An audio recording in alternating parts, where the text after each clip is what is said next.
Hello mga mamis! Welcome sa aming mini vlog! For today's video, ayan nga ang mga bata for the kulit, for the kalat. Pagtapos nga niyang magkulit at magkalat sa loob, ito naman ang kanyang trip, lumabas kahit mainit. Diba, lumabas kami kahit napakatirik pa ng araw, Diyos ko po. Tingnan nyo naman ang bata, tuwang-tuwa, takbo ng takbo kahit napakainit. Nilinis ko nga pala yung stroller niya para naman pagagala kami ay may gagamitin kami. Dahil di ko na nga siya kayang buhatin ng matagal at nangangalay na yung mga braso ko. Kaya naman naisipan kong labhan yung stroller niya para hindi na ako mahirapan. Ayan nga ang bata for the pulot ng mga bato. O diba, napakakulit.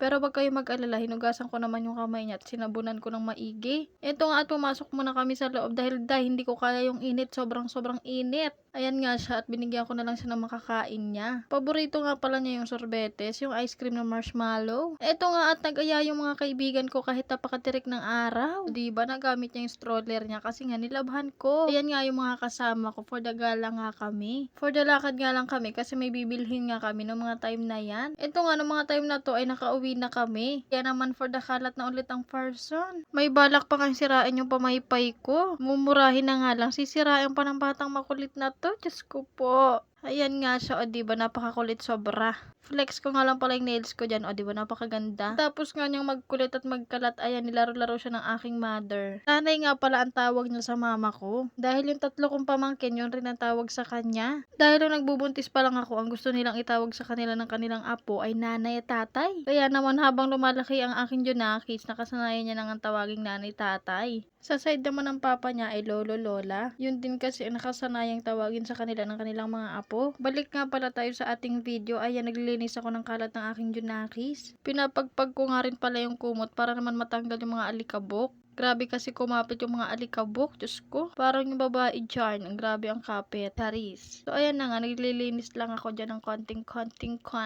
Tiniklob ko na rin yung kutsyon kasi hindi pa naman kami matutulog at ang aga-aga pa. Diba? Sino ka dyan? Bait-baitan yarn. Charis. Ayan nga't naligpit ko rin higaan namin. Hindi siya gaano malinis pero okay na yan. Carry na yan. Fight lang. Huy, ano yun? Ayan nga't ang dami naming damit, diba? Ukay-ukay yarn. Ayan nga ang bata. Tulog. Napagod.